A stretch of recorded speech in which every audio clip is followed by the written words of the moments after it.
Stay vigilant, pray more, stress less, and watch your body, America.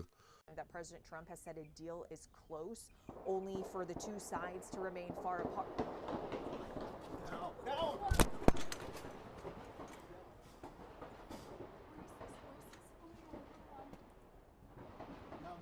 Some breaking news at the White House. Moments ago, several shots were heard at the property. Details are few, but CBS's Aaron Navarro is there and was outside at our live shot location when all of this happened. Aaron, what do you know? And we obviously saw that you were there being told to get down immediately.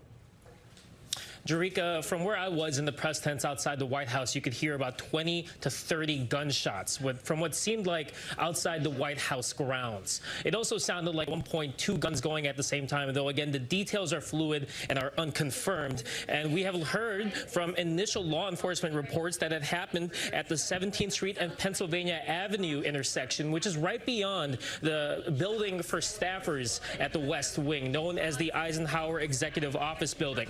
We could not see the shooters as we ducked down, but we did start to see Secret Service roam the north lawn of the White House as they yelled at us to get to the press wing and get inside. Currently, the White House is under lockdown. There is a Secret Service agent right outside the doors to the press briefing room, and you can see some of them start to roam the north lawn of the White House today. But this obviously comes just a couple of weeks after a shooting at the White House correspondent. And more now on that breaking news in our nation's capital, where a gunman is dead tonight after opening fire on a Secret Service checkpoint just outside the White House. A bystander who was also wounded said to be in critical condition at this hour. No Secret Service agents were hurt or wounded, though.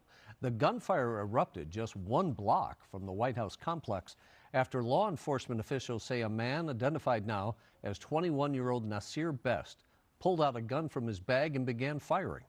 Secret Service agents then returned fire, striking that young man. Tonight, sources say the suspect had a previous run-in with the Secret Service and was at one time committed to a psychiatric hospital.